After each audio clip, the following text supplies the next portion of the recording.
Gatas na gatas! Mga ganun tatanungin mo, boss, eh. Gatas na gatas!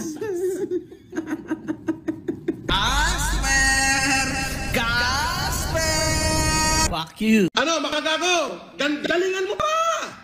Galingan mo pa, putang ina mo! Alright, mga ka-plastic. And this is me again, Big Sue. Right back at it again with another Norman Mangusin content. At tatalakayin po natin ang kamakailan lang ay sinabi ko dito sa YouTube video na ito na si Norman Mangusin ay pinalaya sa Sheraton Hotel.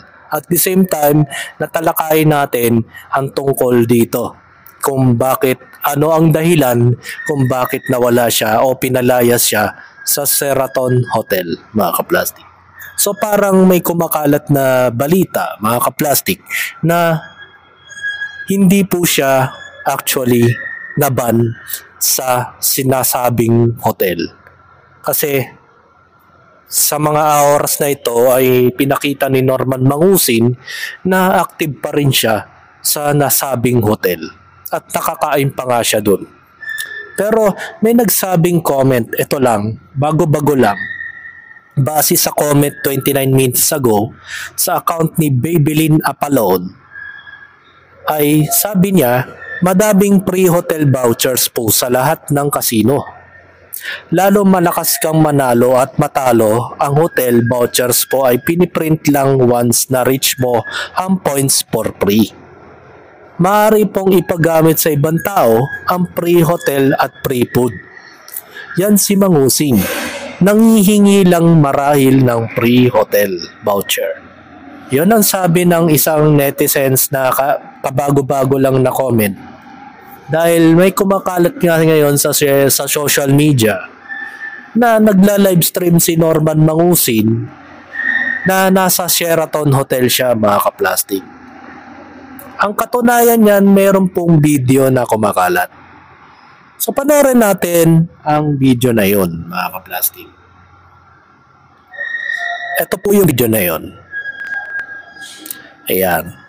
May dalawang video na tayong kopya about dito sa lumalabas ngayon na parang hindi siya naban sa Sheraton Hotel, mga kaplastik.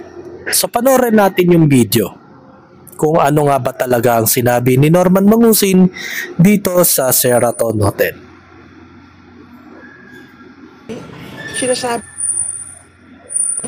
Sinasabi nila ban ako sa Sheraton. Hindi ba pwedeng ayoko lang talagang pumunta? 'Di ba? Hindi ba pwedeng ayoko lang at ayokong magsugal? Hindi ba pwedeng gusto ko na magbagong buhay? Hindi ba pwedeng ganun? Oh, ayan, for the sake of the argument, eto na ngayon, nandito na uli ako sa Sheraton. Oh. Paano yan, mga tropa pits? Nag-champion pa ako sa tournament ng Baccarat. 2 million Hong Kong dollars. Paano na ngayon? Sarap. Ano na Paldo na naman. Ha? Magsusuntukan na naman yung pera mo. Ano na? Gusto nyo ba i-post ko? Ayan na naman kayo eh. Ano ngayon ang palusot nyo? Anong kaek-ekan yan? Anong palusot na ang pwede nyong gawin? Di ba?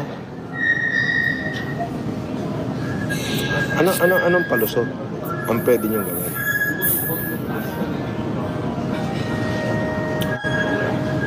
Sige, sabihin niyo sa akin. Tell me, anong palusot ang pwede nyong gawin? Oh, sige, sabi niyo kasi ban ako. Pinangalandakan niyo yan. Okay, fine. Hindi ako kumibo. O ngayon, nandito ako. Ano na? Ba't ayaw niya magsalita ngayon? Bakit? Ano na? Ayaw niya magsalita. Oh. Ayaw niya magsalita. Napahiya kayo? Kahiya-hiya ba kayo? Kahiya-hiya yung source nyo? Kahiya-hiya yung source nila. Oo. Fake news yung source. Actually, let's say na sabi nating hindi ka naban sa Sheraton Hotel. Pero may nagsabi ng commenters na ang tawag dito is, yun nga, makakakuha ka ng voucher once na ikaw ay manalo sa sugal. At gaya nga ng sinabi ni Norman Mangusin ay nakakuha siya ng 2 million Hong Kong dollars dahil nanalo siya sa baccarat. So malinaw na nagtutugma ang opinion ng mga netizens sa opinion ni Norman Mangusin. Na kapag nanalo ka sa sugal sa casino, automatically may free vouchers ka na makapag free meal ka at the same time pwede kang mag-check-in sa nasabing hotel.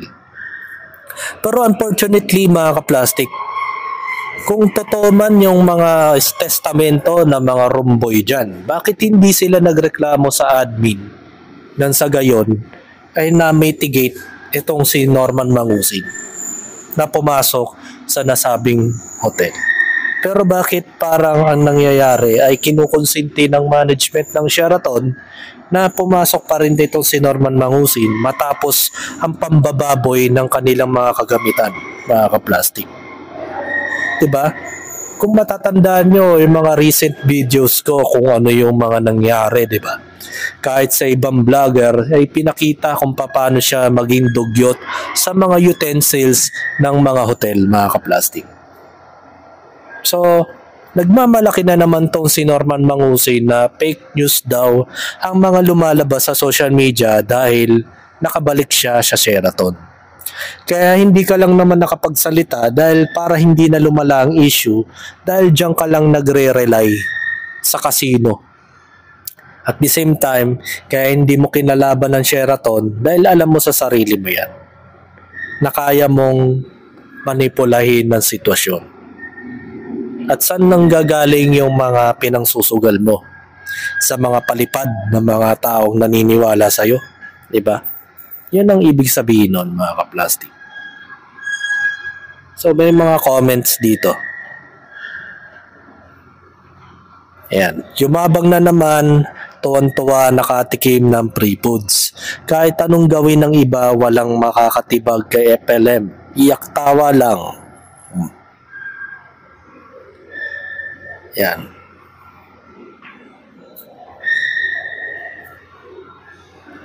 Pumili ka muna ng bagong sasakyan yung tama ang plaka. Saka mag-hire ka muna ng driver.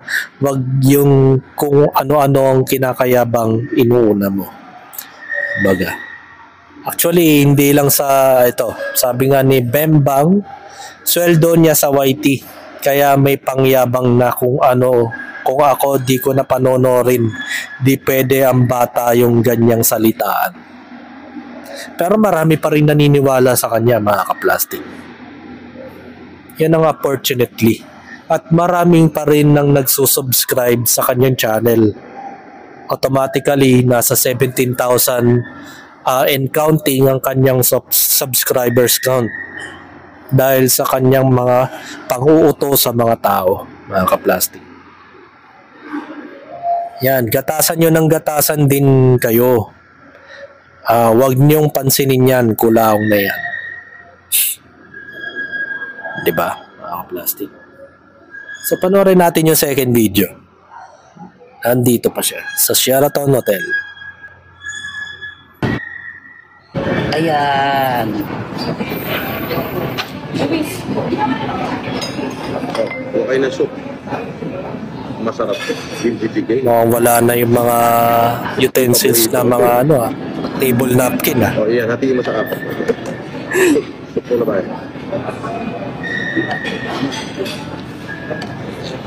Kaya naman pala nakakakain dyan dahil nananalo sa sugal.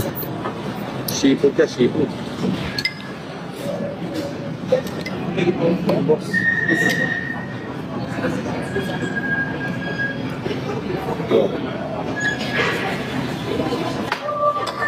Para mabukasin lamesa, punong-puno eh.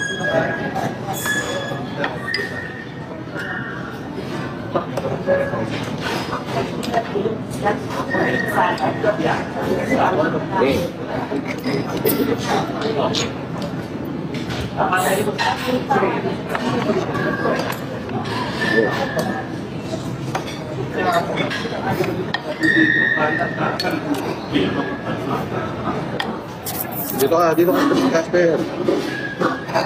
Malayo. Huwag kang lumalayo. Oh, yan ang boss, pinagsisilbihan ko yung mga tao. Oh, yan. Pintura, kasi may pintura. Para babawas-bawasan ng ano. Kirahin niya para maluwasan yung mga Yung lamesa natin.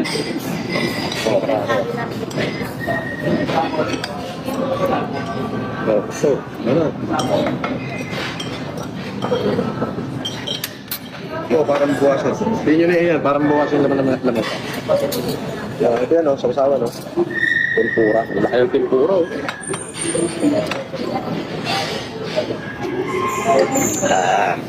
Kahit kayo.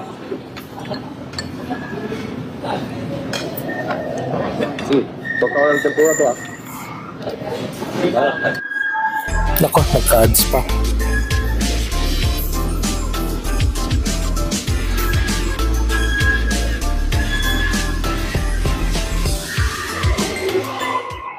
Bakit po sawa niya? Yun, mga ka-plastic.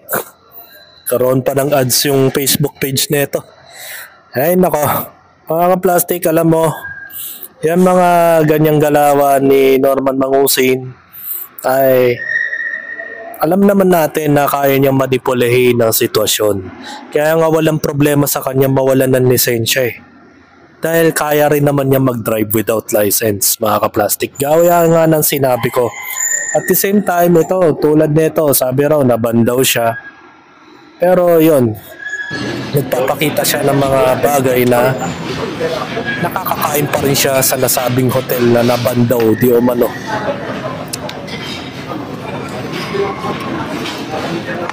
Ano kaya say ni Makagago WhatsApp man dito? Parang nabali, wala yung content ni Makagago dahil nabandaw. Pero hindi pala.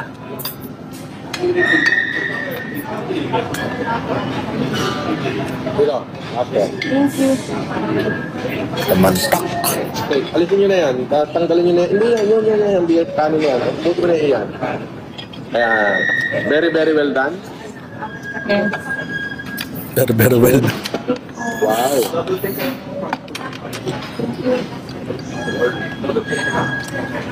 Kaya nga ako ano?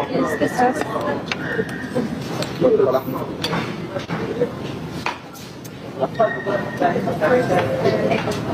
Yun. Nagmukbang na si Kupal. Ito mo na to. Tao. Tao, boss.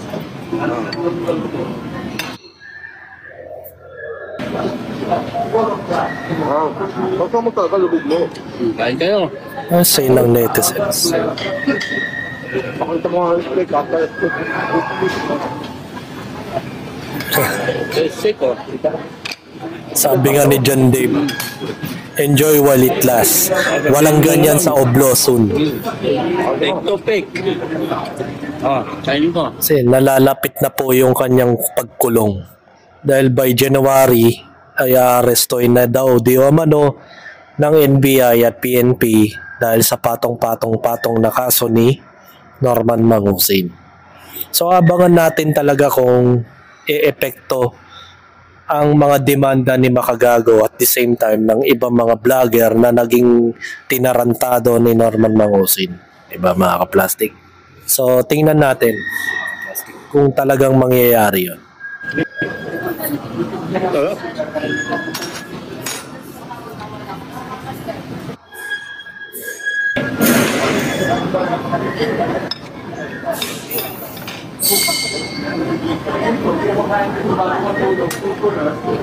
Pero ganun pa man mga ka-plastic.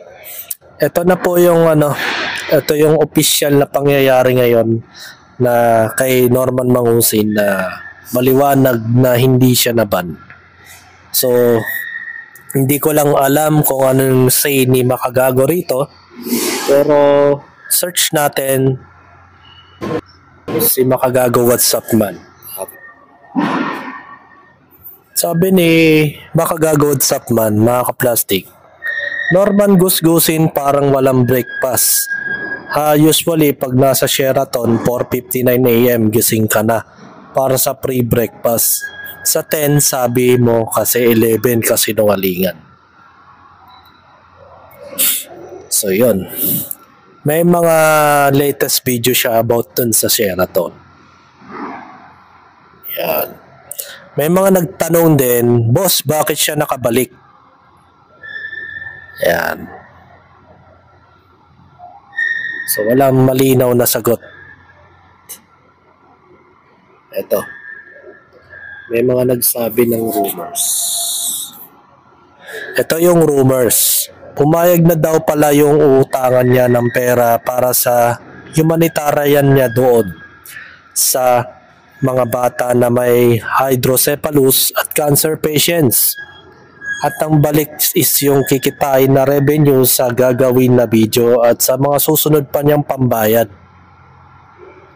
Ang plano kasi ni FLM is ibabalik niya yung image na tumutulong at makuha ulit niya yung tiwala ng mga OFW.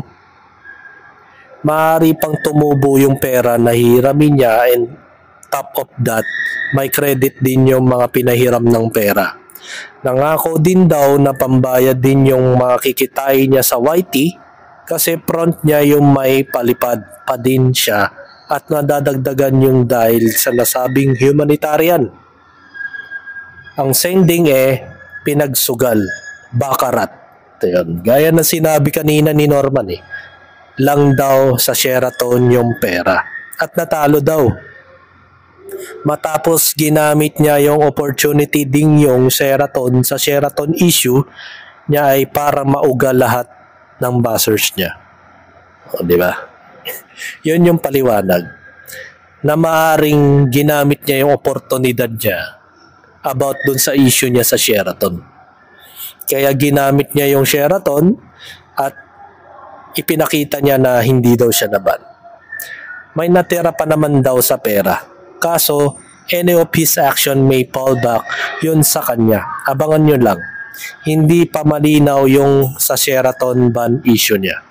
Pero one of these days, magsisilabasan din yan, mga kaplastik. Ayan ang sabi ng mga tao na nag-post nito, mga kaplastik. So, anonymous. Baga, nasa official group ni Makagago to na ginoin ko rin, mga kaplastik.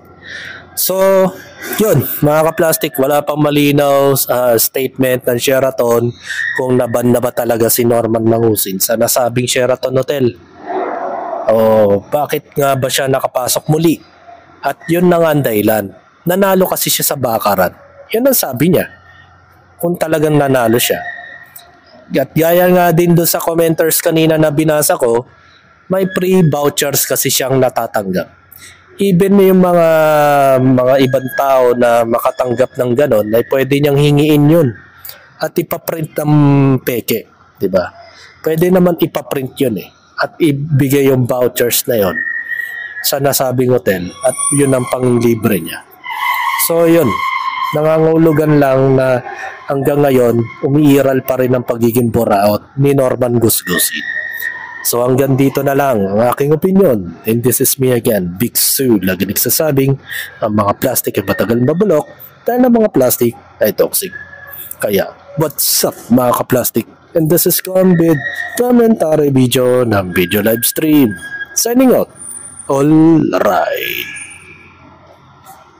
Mga ka-plastic, kung nagustuhan nyo ang aking video, isubscribe nyo lang ang aking channel. At the same time, i-hit nyo rin ang notification bell at yung all para ma-notify kayo sa aking susunod ko pang video sa aking YouTube channel. Maraming salamat po, mga ka-plastic.